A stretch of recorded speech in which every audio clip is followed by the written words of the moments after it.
Mau Dulu, Anda bahas tema yang lain? gini Bang Edi, saya mau deskripsi dulu kedatangan saya ke room edisi kan karena saya tertarik Apa dalam itu? hal ini untuk belajar seperti itu. Boleh, Eh, silakan. iya, jadi dalam hal ini saya kan bukan penceramah, bukan ulama dan juga bukan kiai. Saya kan Mm-mm. ibaratnya Muslim yang sedang belajar. Nggak masalah kan Mm-mm. kalau saya ikut belajar di sini, maksudnya kan begitu. Boleh, boleh, boleh, boleh. Apa yang mau Anda Nah, tanyakan? eh, ya intinya itu yang ingin saya sampaikan kepada Bang Edis yang pertama. Eh, yang kedua yaitu memenuhi hutang saya kan kemarin, sesuai yang saya sampaikan kan surat Al-Zalzalah nomor 7 dan 8. Itu kan kalau kata Bang Edis kan berzina mencuri masuk surga. Bukan kata Ya itu. saya, kata Muhammad. Ini saya difitnah terus loh. Bukan kata saya, Ya, kata oke oke. Muhammad. Barang siapa yang mengucapkan dua kalimat syahadat, maka dia masuk surga.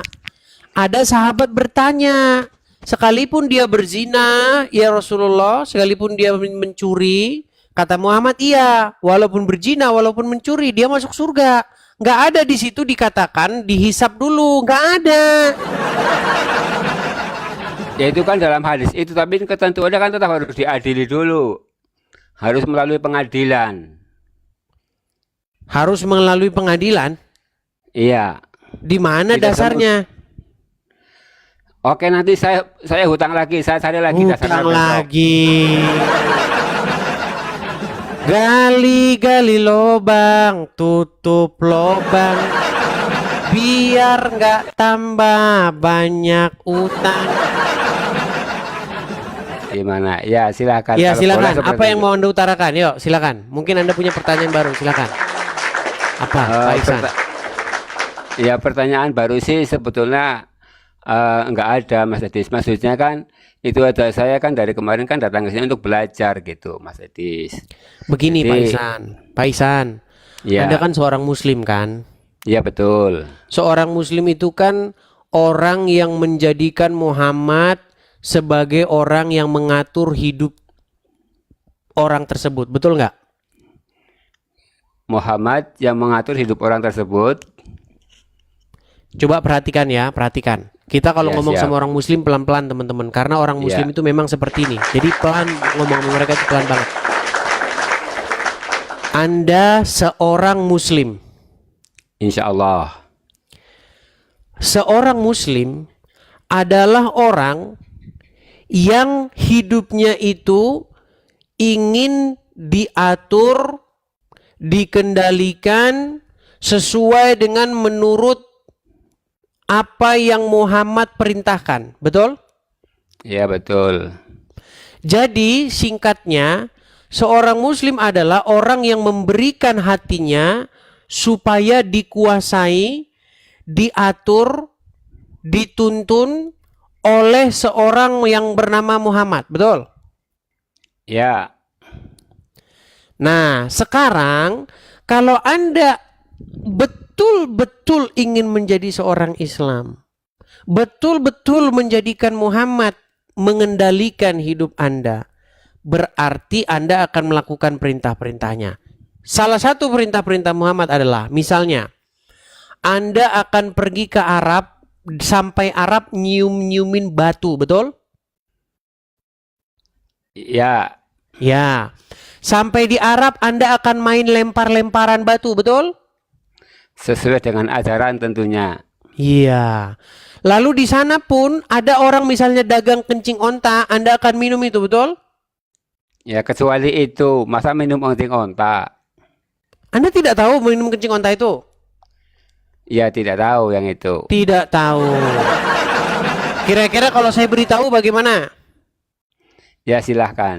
Baik, mungkin ya Bapak ini mungkin dia banyak tidak tahunya. Gak apa-apa teman-teman ya. Kita harus sabar teman-teman. Jangan anggap semua muslim itu tahu ajaran agama Islam teman-teman. Kalau semua muslim tahu ajaran agama Islam, udah nggak ada lagi yang jadi orang Islam. Ya kan lagi belajar. Baik, ya nggak apa-apa ya. Kita kasih ini ya. Sebentar ya. kita kasih tunjuk orang-orang Islam yang dimana mereka itu minumin kencing onta, Pak, ya. Kita kasih tunjuk orang-orang Islam yang meminum kencing onta.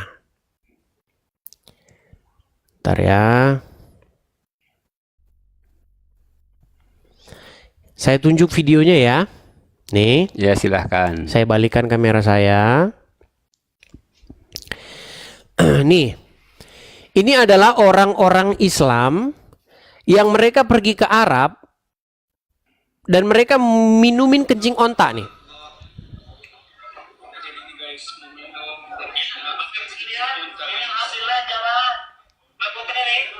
Sudah mau bersedia nih menunaikan tantangan minum segonta, dapat hadiah dari jamaah urunan 50 real. Masya Allah, bismillah. Duduk dulu.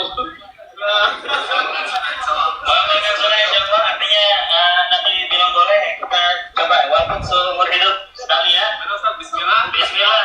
Ya udah 3 kali tegukan. Bismillahirrahmanirrahim. Luar biasa.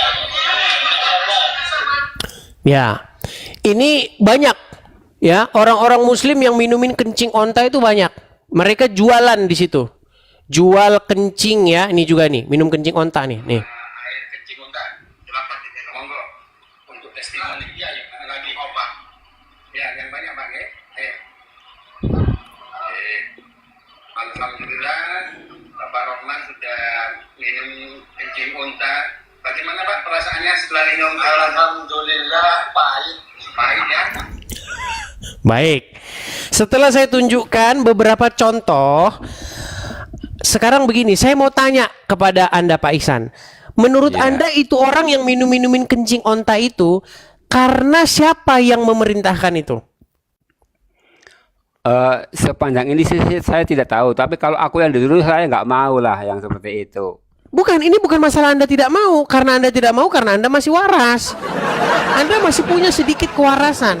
Yang saya tanya, orang yang minumin kencing onta tadi, karena apa dia berbuat demikian itu? Karena ngikutin siapa?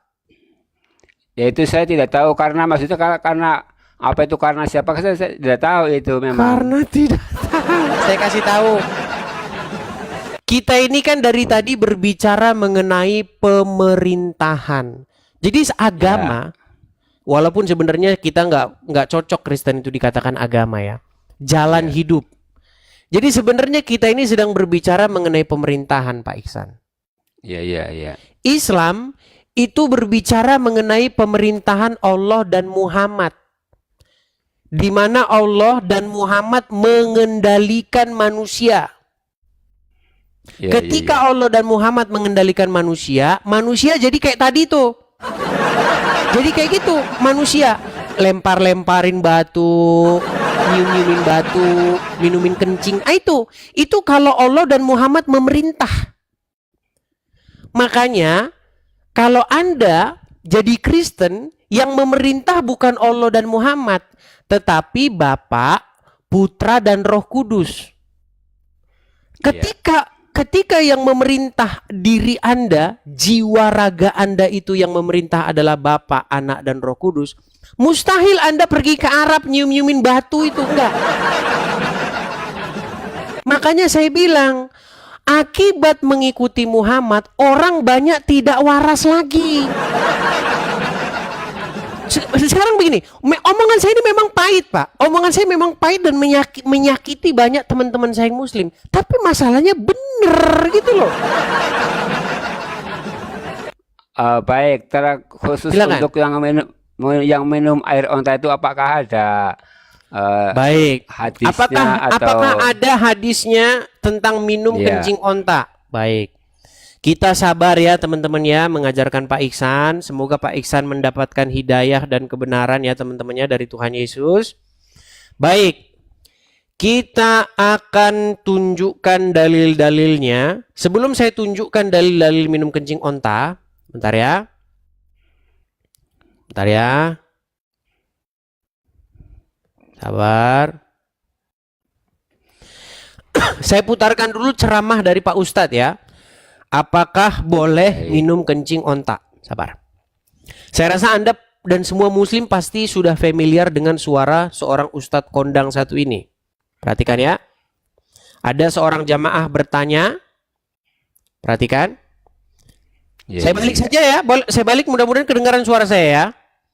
Ya. Nih. Saya rasa Anda mengerti ustadz kondang satu ini. Namanya Ustadz Khalid Basalamah. Kalau suara tidak terdengar tolong kasih tahu. Benarkah air kencing unta boleh dijadikan obat? Benar. Benar. Hadisnya sahih. Riwayat Bukhari. Ya. Nabi SAW menyebutkan dalam hadis bahwasanya kencing unta itu ya boleh diminum, dan wanita Ansar menggunakan untuk rambut mereka, menyuburkan rambut mereka. Sebagian ulama menukil mengatakan apa hikmahnya kenapa kencing unta itu bisa diminum, gitu kan, dan dijadikan sebagai obat, dan dia tidak najis seperti hewan-hewan lain. Dinukil bahwasanya unta ini memang dengan hikmah Allah Subhanahu Wa Taala, mereka hanya mau makan pohon-pohon yang ada di padang pasir, dan pohon padang pasirnya semuanya kering memang dan berduri. Jadi tidak ada kandungan air kalau kecuali sedikit sekali, gitu kan. Dan unta ini hewan yang tidak mau minum sembarangan air. Jadi kalau ada air tergenang dia tidak langsung main minum saja. Dia menunggu dan mencium. Pada saat tidak ada bau, baru dia minum air tersebut, gitu kan. Kalaupun di Madinah diberikan makan, biasanya cuma diberikan makan unta. Ini diantara diberikan makan kurma, maaf. Dan ini ya dinukil sebagian ulama menukil hikmahnya. Tapi yang jelas terlepas daripada itu memang ada hadis Nabi SAW, hadis sahih berhubungan dengan masalah itu. Kalau Anda lagi umroh, kalau misalnya travelnya bisa, itu kalau saya kemarin bimbing umroh itu bisa diminta ke supirnya menuju ke wilayah Hudaybiyah. Hudaybiyah itu tempat perjanjian dulu antara muslimin dengan orang-orang Quraisy pada saat Nabi SAW keluar dengan 1.400 orang untuk haji, kemudian ditahan oleh orang-orang Quraisy. Hudaybiyah. Ya. Jadi saya tidak mengutip hadis karena langsung saja ustadznya, karena itu sudah terverifikasi gitu loh. Jadi memang di Arab jual-jual kencing onta, orang-orang Islam ke sana minumin kencing onta, itu memang karena dasarnya ngikutin Muhammad. Makanya saya bilang, jika Allah dan Muhammad telah memerintah di dalam hatimu, telah menguasai dirimu, mengendalikan dirimu, pemerintahan Allah dan Muhammad ada dalam dirimu, percayalah, sebentar lagi Anda juga akan minum-minuman kencing onta kayak begitu.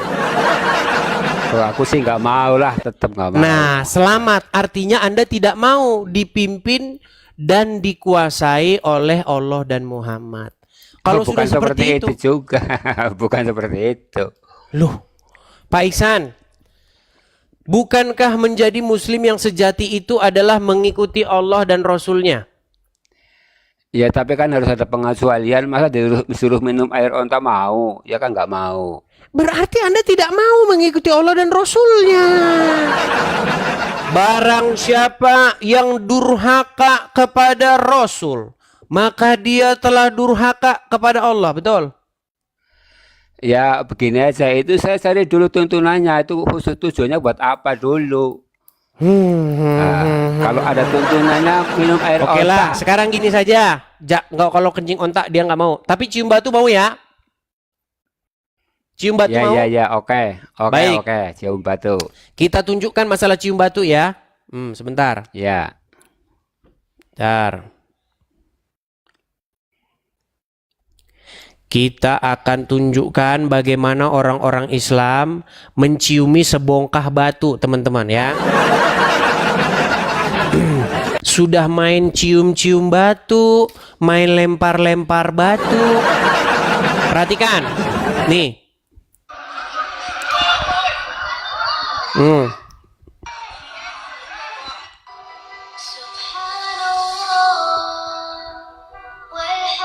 Oh, lihat tuh. Lihat bagaimana mereka mencium-ciumi batu di sini. Ya tuh, oles. Minyak, wangi, harum, pemirsa, parfum. Biar wangi, ya. Lihat nih. Lihat mereka berdesak-desakan, merinjak-injakan, menciumi sebongkah batu. Saya tanya dulu kepada Anda ini ya. Saya tanya kepada Anda. Pertanyaan saya sebenarnya sederhana nih. Ini adalah hanya sebongkah batu belaka, betul? Kita kasih yang gambar saja ya, biar lebih terang ya. Sebentar. Ya. Kalau seperti itu nampaknya kurang terang. Sebentar. Kita kasih gambar. Sabar ya.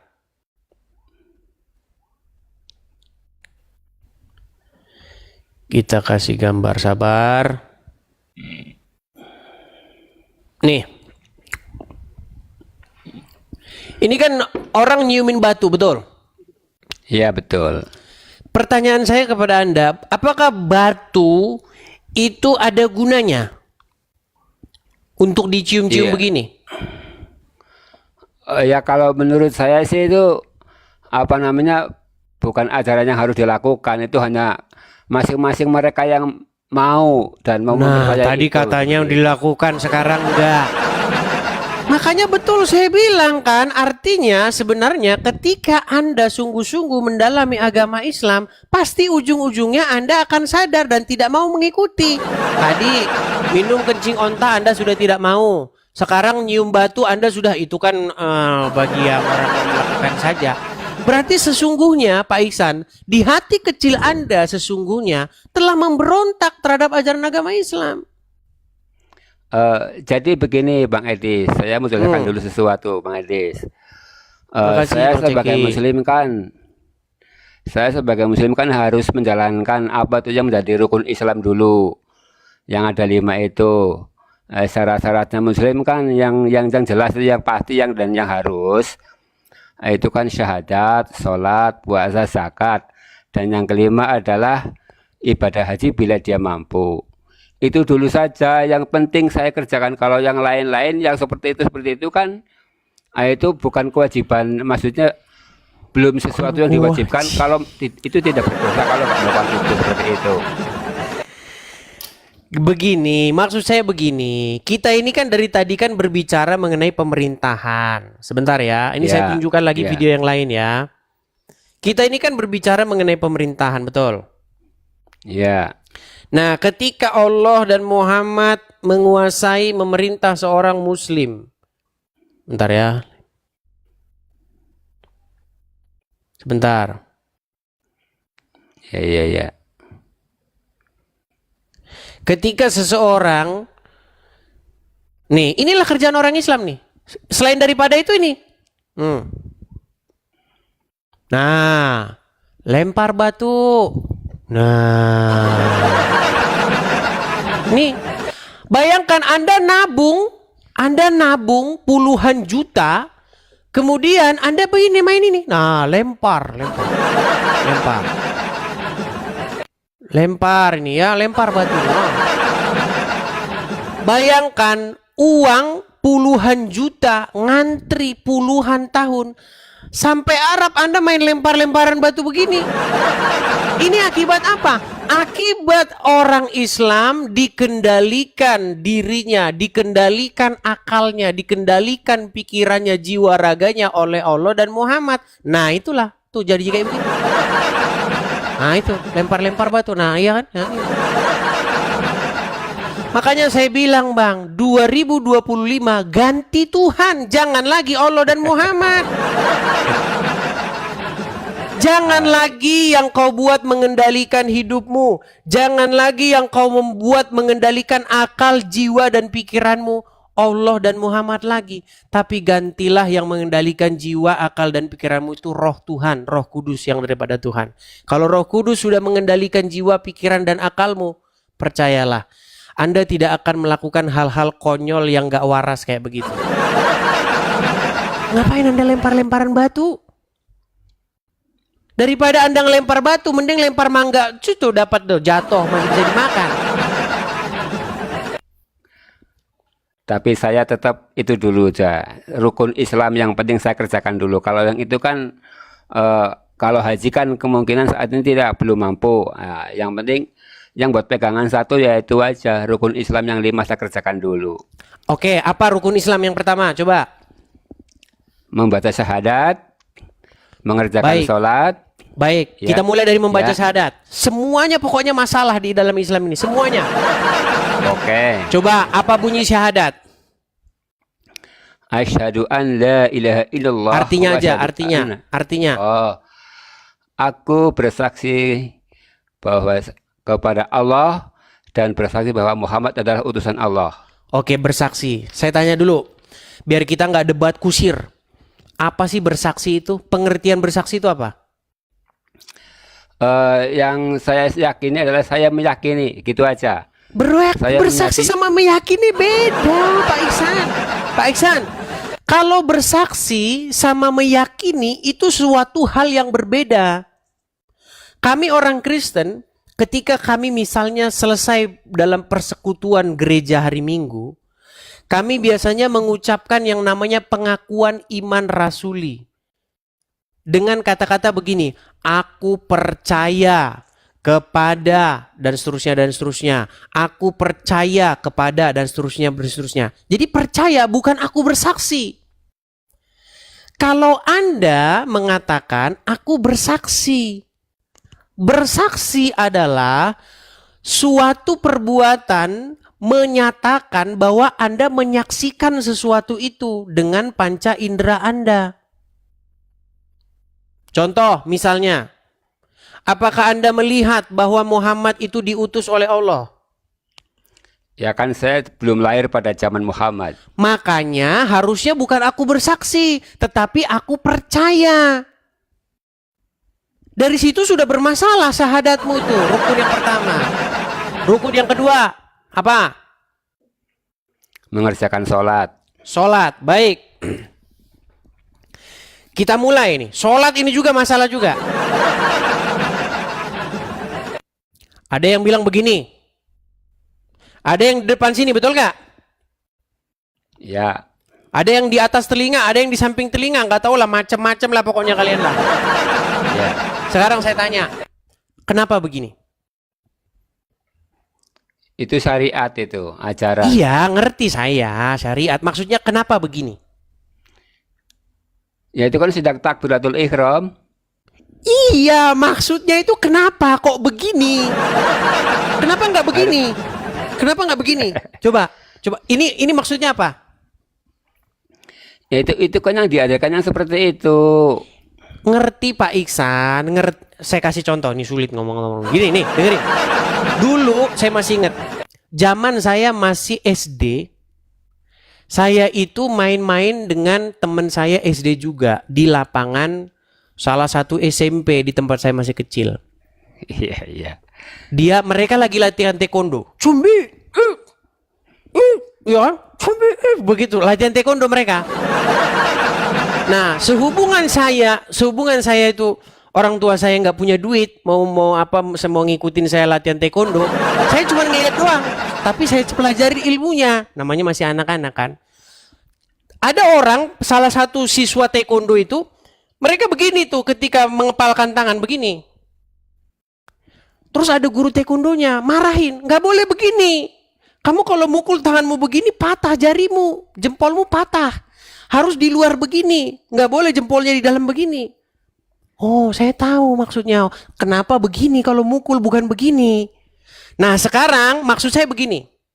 Kenapa orang Islam kalau sholat begini? Kenapa nggak begini? Coba, silakan jelasin. Gunakan akal muas. Jangan, kau udah dari Muhammad, jangan begitu, bukan jawaban. Kalau Ya, seperti itu bukan jawaban. Coba. Semenjak saya belajar tuntunan sholat, ya seperti ini, bukan seperti ini. Iya, kenapa begini?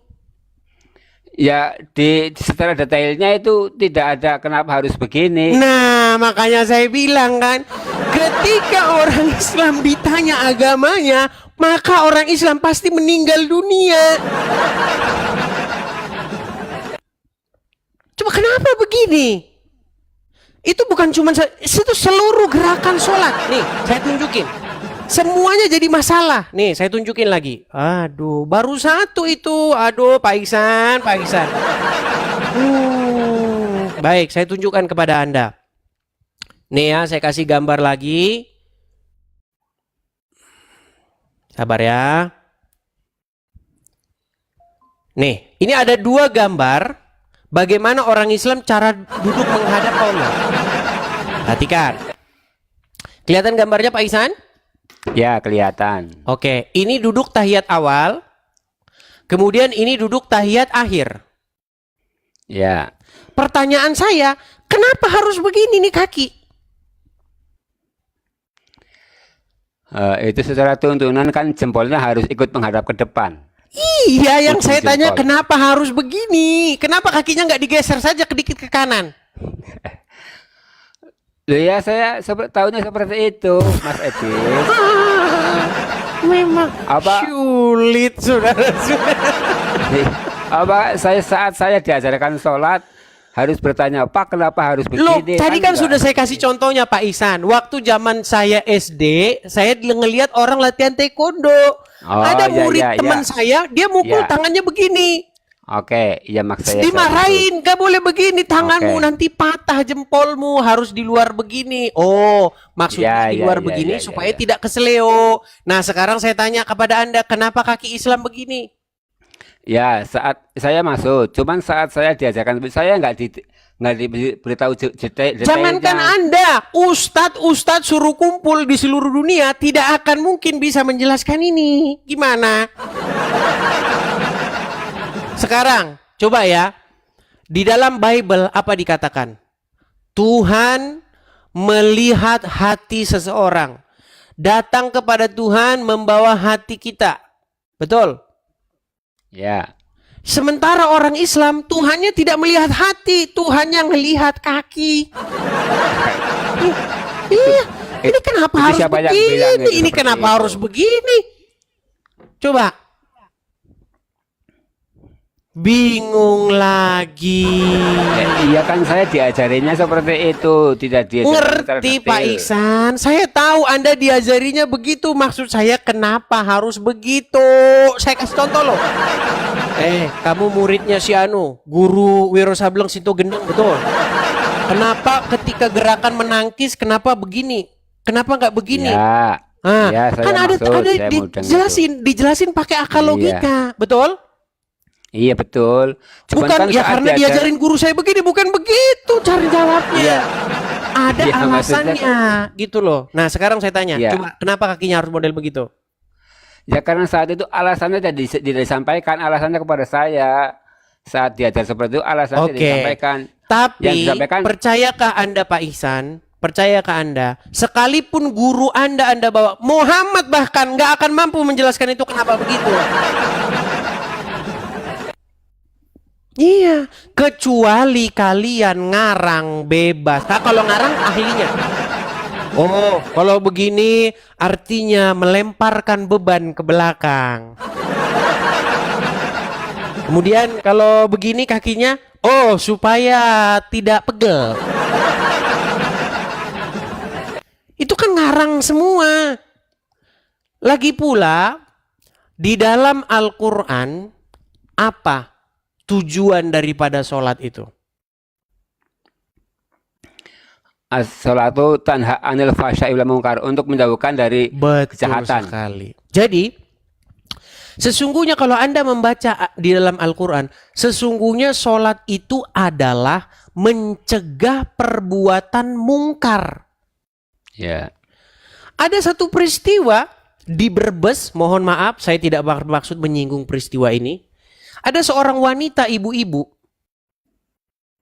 dia habis sholat, habis mengerjakan sholat. Menurut kacamata muslim itu sholat namanya. Setelah itu dia gorok dua anaknya. Tahu berita itu yang di Brebes? Maaf itu saya tidak tahu. Nah, itu sebagai bukti bahwa sesungguhnya kalian ini tidak tahu sholat itu apa. Buktinya apa? Buktinya setelah muslim mengerjakan sholat, nggak taunya maling kotak amal. Habis ngerjakan sholat, nggak taunya korupsi. Habis ngerjakan sholat, nggak taunya malah melakukan kejahatan. Berarti yang dimaksud sholat bukan itu. Yang dimaksud sholat di dalam Al-Quran itu adalah mencegah perbuatan mungkar. Tapi oleh orang Islam sholat diselewengkan melakukan gerakan-gerakan. Nggak ada itu di Quran. Saya orang sudah membaca Quran lebih dari 100 kali. Di mana ada sholat itu begini dalam Quran? Di mana ada? Kalau ada saya lompat dari Monas. Nggak ada. Ya, saya mudeng yang saya dikatakan Bang Edis, maksudnya yang penting tidak berbuat mungkar berarti sudah sholat, seperti itu. Yang dimaksud sholat oleh Al-Quran, jelas tadi ayatnya sudah Anda bacakan. Sesungguhnya sholat itu mencegah perbuatan mungkar. Tetapi oleh orang muslim, sholat itu adalah cuci. Betul? Ya itu kan syarat sholat kan harus berwudu dulu, bersuci. Baik, sekarang ketika Anda mengutarakan yang rukun-rukun tadi itu, semuanya bermasalah kan? Ya menurut saya Syahadat tidak lah. bermasalah, sholat bermasalah, nanti zakat lagi masalah lagi nanti zakat ini. Bermasalah kan bagi yang menganggapnya bermasalah. Kalau saya sih tidak bermasalah. Ya karena Anda tidak mau berpikir. Celakalah bagi orang-orang yang tidak mau berpikir. Tapi yang saya maksudkan begini Pak Iksan, biar kita tidak ngomong tidak ada isinya. Oke. Pak Iksan, Anda mau diri Anda diperintah, Anda mau yang berdaulat di hati Anda. Anda ngerti berdaulat nggak? Jangan-jangan bahasa saya Anda tidak ngerti. Anda ngerti berdaulat? Berdaulat, ya coba diperjelas dulu. Berdaulat itu maksudnya yang mengendalikan, yang mengontrol, yang menguasai, yang berkuasa di dalam diri Anda, di hati Anda. Anda mau nggak yang berdaulat di dalam diri Anda itu maunya Muhammad apa Yesus? Oh ya jelas Allah Subhanahu wa Ta'ala, itu nomor satu. Allah Subhanahu wa Ta'ala. Ya baik, gimana caranya Allah memerintah Anda? Ya melalui ajaran-ajaran yang disampaikan dalam Al-Quran dan ditambah dengan hadis yang sahih. Iya, seperti itu juga Bang. Dalam Kristen, bagaimana Bapa di surga memerintah di hati seseorang? Bagaimana pemerintahan Bapa di surga itu betul-betul terlaksana di muka bumi? Dengan perantaraan anaknya, yaitu Yesus. Yesus sudah naik ke surga. Bagaimana Yesus memerintah? Dengan perantaraan Roh Kudusnya. Roh Tuhan turun atas seseorang sehingga Roh Tuhan itu mengendalikan seseorang. Itu kita berbicara mengenai pemerintahan nih sekarang. Sekarang Anda pengen diperintah oleh Allah apa diperintah oleh Bapa di surga? Tetap Allah lah. Nah, kalau Anda pengen diperintah oleh Allah, tunggu sebentar lagi Anda akan menciumi batu, main lempar-lemparan batu, lalu minum kencing. Loh, gak percaya Anda. Tapi kalau Anda menjadikan Bapa di surga yang memerintah diri Anda tidak akan melakukan hal-hal yang kayak begitu. Coba di mana perintah Bapa di surga? Pergilah kau, ciumilah batu itu, bongkah sebongkah batu. Gak ada. Tetapi jikalau Bapa di surga sudah memerintah dengan perantaraan Roh Kudusnya, maka orang tersebut akan melakukan kehendak-kehendak Bapa di surga. Apa itu? Kasihilah Tuhan Allahmu dengan segenap hatimu, dengan segenap kekuatanmu, dan dengan segenap akal budimu. Kasihilah sesamamu manusia seperti dirimu sendiri. Sementara kalau Allah memerintah di dalam diri seseorang, memerintah atas seseorang, jika kamu bertemu dengan orang-orang Wahyudi dan orang-orang Nasrani, desaklah mereka ke jalan yang sempit. Janganlah makananmu dimakan kecuali oleh sesamamu. Coba Pak Iksan, Anda menjadi orang yang dikendalikan, yang menjadikan Allah sebagai pemerintah, sebagai raja, Malik. Berarti Anda mengikuti kehendak Dia, betul? Kehendak Allah Subhanahu wa Ta'ala, insya Allah. Baik. Ketika Allah menjadi raja, memerintah di hatimu, tentu dengan perantaraan Muhammad pastinya, karena Allah tidak pernah datang ke dunia.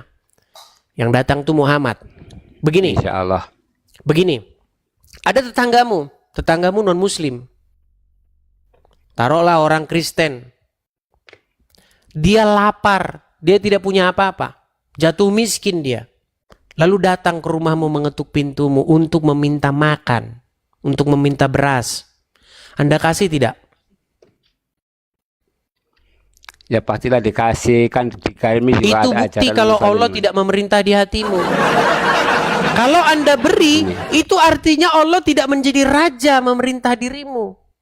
Kalau Allah menjadi raja memerintah di hatimu, Anda tidak boleh kasih. Karena kata Muhammad, janganlah makananmu dimakan kecuali oleh orang-orang bertakwa. Begini Mau saya aja, tunjukkan Bang Edis. dalilnya? Mau saya tunjukkan Enggak, dalilnya? Enggak, itu sih, itu kan apa namanya, cuman tambahan-tambahan saja. Kalau saya sih Tambahan-tambahan ini suka-suka. Kok begini, tambah-tambahan?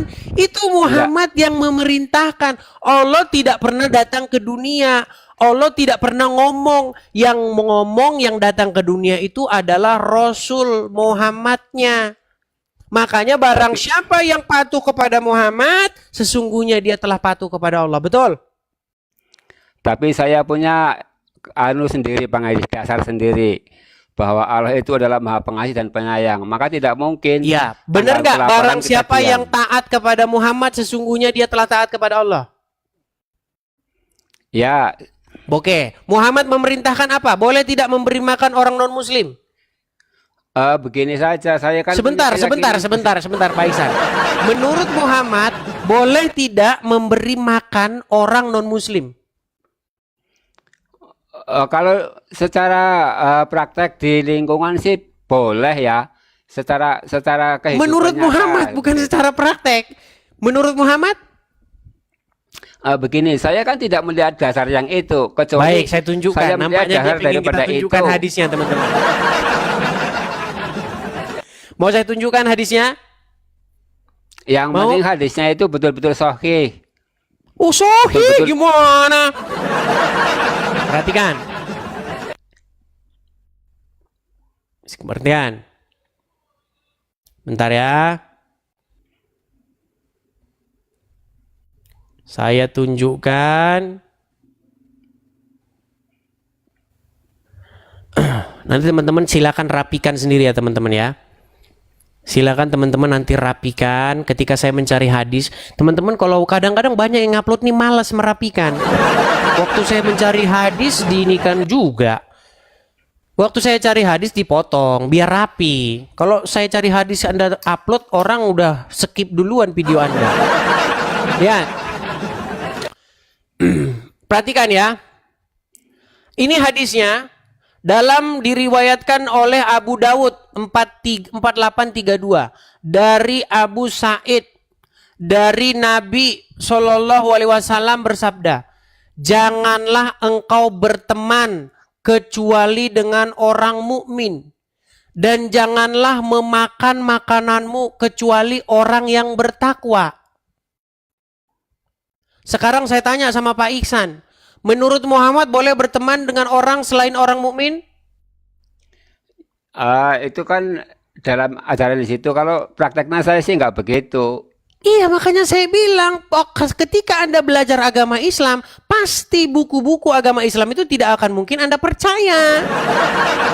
Makanya tidak berlebihan ketika saya katakan, jikalau seorang muslim sungguh-sungguh memperdalam agama Islam, maka dia besok pagi akan memanggil tukang loak untuk mengangkat buku-buku ini supaya dibawa oleh tukang loak membungkus pecel. Gimana Bisa-bisa nih? kamu aja itulah. Kok suka? Sekarang, apakah Anda percaya ini? Bisa percaya, bisa tidak. Yang soalnya Bukan, jangan begitu, jangan kasih jawaban yang ambigu. Anda percaya ini tidak? Ya kalau memang itu sahih percaya, tapi kan prakteknya nggak seperti itu dalam kehidupan sehari-hari. Berarti bisa dipraktekkan tidak ajaran ini, ajaran Islam ini? Ya menurut saya tidak lah. Makanya tidak bisa dipraktekkan. Makanya saya bilang, segeralah panggil tukang loak supaya diangkut buku-buku hadis ini dan dibawa untuk membungkus pecel. Lu gimana sih? Jangan ngelawak lah, Bang Edis. Loh Ngelawak Pak ini, Iksan, Bang Edis. bayangin Anda hidup dengan keadaan begini Pak Iksan. Saya Pak Iksan, nih saya balik dulu kamera saya, perhatikan. Biar Anda tahu statement saya ya, nih. Walaupun Anda lihat saya seperti seolah-olah kok begini banget sama agama Islam, pegang omongan saya. Kalau ada orang Islam datang ke rumah saya suruh dia makan. Sama. Bang Iya, Edis saya juga suruh dia kalau ke makan. rumah saya Makan sekali bro, makan. Ambil yang banyak, makan yang banyak, bungkus bila perlu. Sama lah. Itu ajaran kami. Nah, hati nurani Anda juga sebagai manusia juga seperti itu kan? Iya. Makanya Iya. hati nurani kita bertentangan dengan Allah dan Muhammad. Gimana? Bang Edis Makanya kalau ke tempat mumpung belum saya terlambat, kasih makan segera centong, ganti Allah pokoknya. dan Muhammad di hatimu. Singkirkan Allah dan Muhammad dari hatimu supaya mereka jangan memerintah di hatimu. Tapi berilah ruang kepada Bapa, Putra dan Roh Kudus untuk memerintah di hatimu. Gitu Pak Iksan. Ya mungkin sekarang Anda tidak mungkin bisa langsung menerimanya. Mungkin juga Anda gengsi tetangga saya nonton ini. Ntar dilihat. Begini Pak Iksan. Waktu Bang Edis lucu jane lho jenengan. Begini Pak Iksan, sesuatu itu butuh proses karena Anda kan sudah lama. Ibarat itu udah apa itu tarnish itu apa bahasa Indonesianya? Sudah mengakar. Iya, sudah Mengakar. udah ada karatnya gitu. Jadi Anda sudah jadi agama Islam itu sudah karatan begitu. Jadi memang butuh waktu. Ya bukan karatan lagi, sudah mendarah daging lah. Iya. Jadi butuh proses lah. Daging. Ya, tidak mungkin langsung Anda pindah begitu. Memang butuh proses seperti itu. Jadi mungkin Pak Iksan, saya beri ke Anda waktu untuk berpikir ya, tenang. Semoga kekuatan daripada Roh Tuhan bisa mencelikkan mata Anda supaya Anda bisa melihat kebenaran seperti itu. Kalau nggak bisa juga bagaimana Bang Edis? Ya kita nggak bisa menyimpulkan bisa atau enggak. Kan waktu, biarkan kuasa Roh Tuhan yang turun atas diri Anda dan membuka wawasan Anda seperti itu. Begitu ya Pak Ihsan ya? Ya, saya gini aja sampai saat ini begini. Mungkin besok saya masih bisa naik atau tidak. Yang penting sebelumnya saya kalau ada kata-kata yang salah buat pemirsa, buat Bang Edis, juga buat kaum non-muslim, saya mohon maaf. Ya pada dasarnya kan saya datang ke sini untuk belajar ya. Jadi kalau yang tadi bilang batal botol kosong, oke enggak masalah karena saya memang masih belum punya ilmu ya. Saya sih nggak marah, nggak tersinggung seperti itu Bang Edis. Silakan saja. Insya Allah saya tetap untuk Pak Edis saya positif dengan adanya Bang Edis. Saya bisa mengkoreksi keyakinan saya seperti itu saja. Baik, saya doakan selalu Bang Edis untuk sehat-sehat selalu. Apa yang menjadi tujuan Edis ya sama-sama Pak Iksan, sama-sama. Baik. Tapi ngomong-ngomong Pak Iksan asalnya dari mana ini? Gimana? Ngomong-ngomong asalnya dari mana? Kok seperti tetangga saya? Iya. Tegal. Aku Banyumas. Banyumas. Iya, Banyumas. Ya begini. Tanggunyonge lah. Oke, baiklah. Saya Purbalingga. Baik. Banyumas. Oke, Pak Iksan, saya turunkan ya Pak Iksan ya. Ya, terima kasih Bang Edis. Sama-sama Pak Iksan. Yo, sama-sama. Selamat malam. Selamat malam. Halo Banyumas. Ya, Purwokerto, Banyumas, ya, Brebes. Nah, oke, yuk, kita lanjutkan kembali ya, teman-teman ya. Oh, sebelum kita lanjutkan, kita kayaknya iklan. Iya, teman-teman sekalian, kita ada program ya, teman-teman ya.